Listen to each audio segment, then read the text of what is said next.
కేటీఆర్ వ్యాఖ్యలపై మంత్రి కొండా సురేఖ రియాక్ట్ అయ్యారు. తెలంగాణలో ఉప ఎన్నికలు రావడానికి తమ ప్రభుత్వం మైనారిటీలో లేదు అని కేటీఆర్ కి కౌంటర్ ఇచ్చారు. అధికారంలో ఉన్నప్పుడు ఏం చేశారో కేటీఆర్ ఆత్మ విమర్శ చేసుకోవాలన్నారు. 10 ఏళ్ల పాలనలో బీఆర్ఎస్ చేసిందేం లేదంటూ విమర్శించారు. రుణమాఫీపై ప్రజల్లో అనుమానాలు సృష్టిస్తున్నారని మండిపడ్డారు కొండా సురేఖ. ప్రతిపక్షంలో ఉన్నప్పుడు ఏదైనా మాట్లాడతారు, అధికార పక్షంలో ఉన్నప్పుడు వాళ్ళు ఏం చేసిండ్రు అనేది ఆత్మవిమర్శ చేసుకుంటే బాగుంటుంది.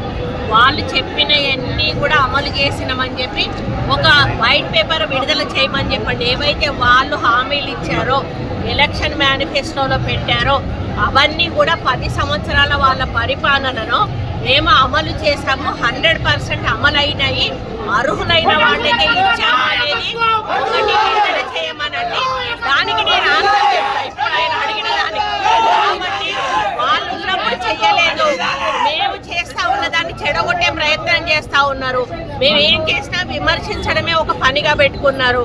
దాంట్లో ఏదో ఒక లేనిపోని ప్రజల్లో ఒక అనుమానాలు రేకెత్తించి ప్రభుత్వం మీద దాడి చేసే ప్రయత్నం చేస్తూ ఉన్నారు. కాబట్టి ఇవన్నీ కూడా పొలిటికల్ డ్రామా, 100% పొలిటికల్ డ్రామా.